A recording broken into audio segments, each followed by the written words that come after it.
Balapan pertama mobil Gentry telah berlangsung di Mexico City Minggu dini hari waktu Indonesia. Kekuatan mobil Gentry diuji di sini, juga banyak hal menarik di balapan ini. Ini dia poin yang kami dapati dari seri pertama musim ini. Awalnya balapan hanya akan berlangsung 36 lap jika tanpa gangguan.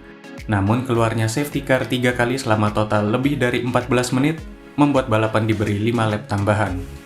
Dengan total 41 lap, ini adalah seri Mexico City terpanjang dalam hal race distance dengan 107,74 km. Lebih panjang dari tahun lalu dengan 104,24 km. Namun dari segi waktu, balapan selama 58 menit ini masih belum bisa mengalahkan gelaran 2019. Saat itu, balapan berlangsung lebih dari sejam untuk membereskan crash yang menimpa Nelson Piquet Jr. Sementara itu dari segi penonton, Mexico City tahun ini memecahkan rekor dengan lebih dari 45.000 penonton hadir di Autodromo Hermanos Rodriguez. Kayaknya orang Meksiko emang seneng nonton balapan ya, nggak F1, nggak Formula E, semuanya selalu rame. Jika ditanya tim mana yang tidak berperforma baik di seri ini, kami rasa jawabannya adalah Jaguar dan tim-tim bermesin DS. Jaguar mengawali Mexico City dengan tidak baik.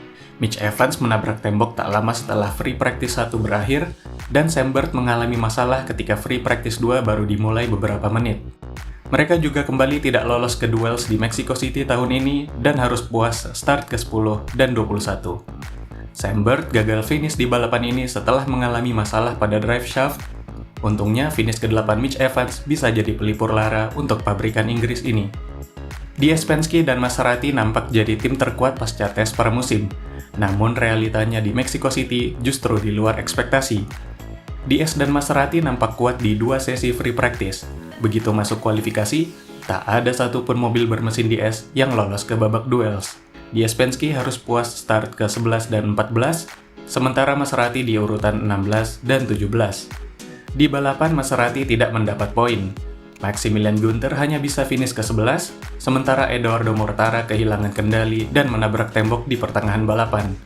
Sisi DS Penske sedikit lebih baik. Sempat diperkirakan bisa finish ke-9 dan 11, Jean-Éric Vergne mengalami masalah pada baterai di lap terakhir yang membuatnya turun ke posisi 12. Sementara rekannya yang juara dunia musim lalu, Stoffel Vandoorne, finish ke-10 dan meraih 1 poin. Sebaliknya, tim yang berperforma baik di race ini adalah Porsche pabrikan dan customer mereka, Andretti.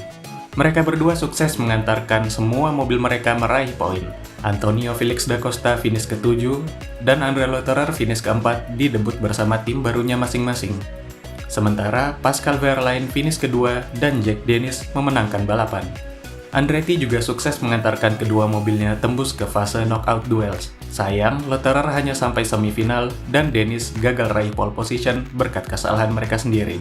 Perlu diketahui juga, Jack Dennis sejak semifinal hingga final melakoni kualifikasi dengan mobil yang sayap depannya rusak. Bicara tentang performa gemilang, perhatian kami tertuju ke beberapa pembalap. Jack Dennis masih menunjukkan bakatnya dengan menang dominan di balapan hampir 8 detik di depan Pascal Wehrlein.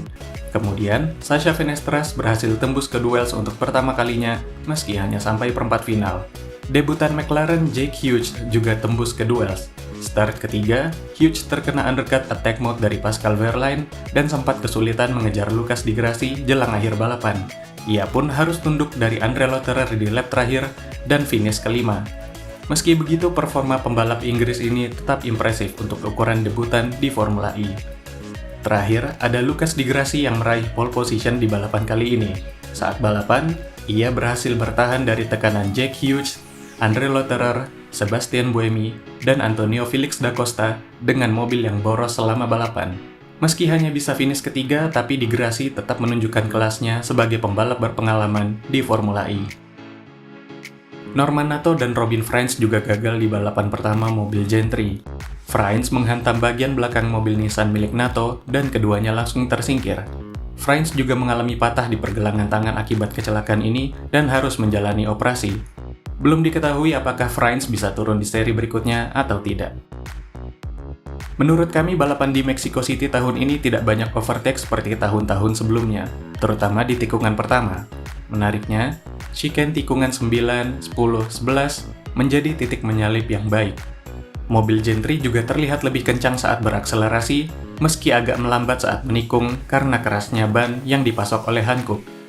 Itu dia poin yang kami dapati dari E-Prix Mexico City tahun ini. Apakah kalian menikmati balapannya? Apa hal yang menarik bagi kalian? Tulis di kolom komentar. Sampai jumpa di seri berikutnya di Diriyah, Arab Saudi, tanggal 27 dan 28 Januari mendatang.